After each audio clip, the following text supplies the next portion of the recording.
Well, yeah. I mean, I'm a St. Louisan now, but I was in the Kansas City market for years and years. Yeah. Kind of interesting. What's going on over there? It there? is because back in 2012, 2013, something like that, they put in a bunch of tax cuts.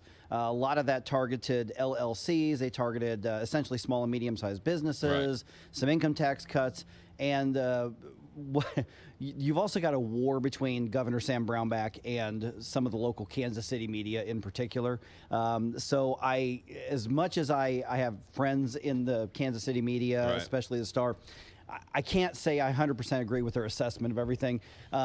Kansas cut a lot of taxes, and they did not cut spending to go with it. The fact of the matter is that jobs did come into Kansas. So if you're a Kansas businessman who said, hoo-hoo, yeah, lower taxes, I'm going there, and then the legislature just overrode the governor's tax cuts and they're jacking up taxes, I'd be pretty angry right now. But these are Republicans who overrode Republican Brownback's veto. Which sounds like there's a war within the party. Well, the joke in Kansas politics for a long time has been there's actually three parties. There are Republicans, there are Democrats, and then everybody uses air quotes to say moderate Republicans.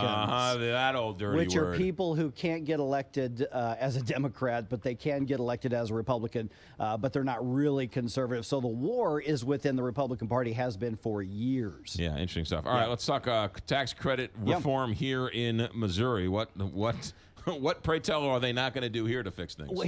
Well, they're not making any big changes right now, but here's a little baby step that I'm kind of excited about seeing. Justin Alferman, who's a state rep from Herman, of all places, says, hey, we got to get this tax credit thing under control because, you hear about the strained budget and we've got all of these government services that are getting cut because there is just not enough money.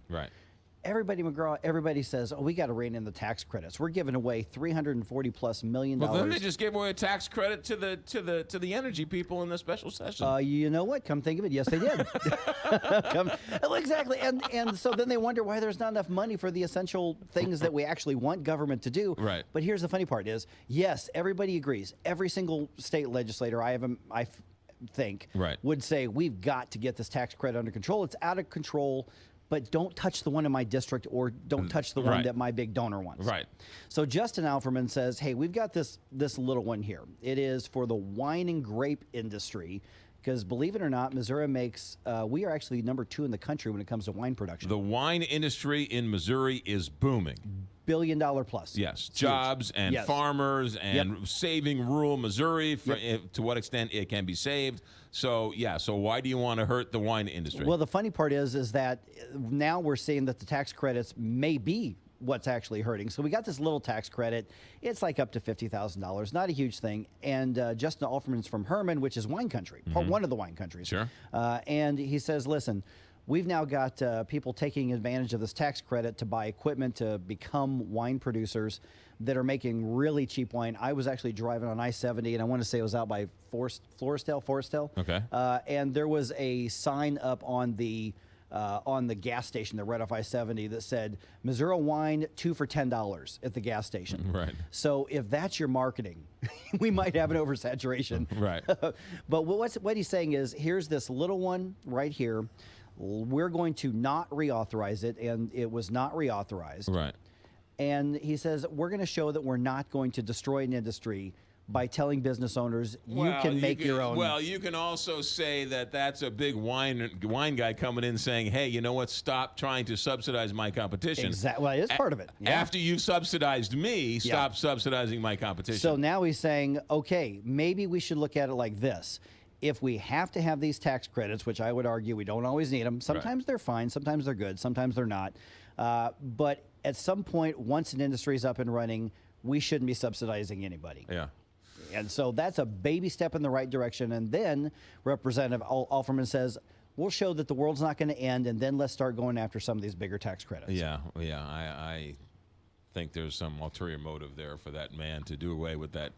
I mean, maybe, but hey, if it shores up our budget to where we don't have to worry and fight like crazy over whether or not we're going to fund the things government actually should do. Right. Okay. I understand that, but they basically gave a no-name company a tax credit on their energy bills. Oh, yeah. So that we can all pay more energy to subsidize those jobs down in the southern part of the state. So, you know,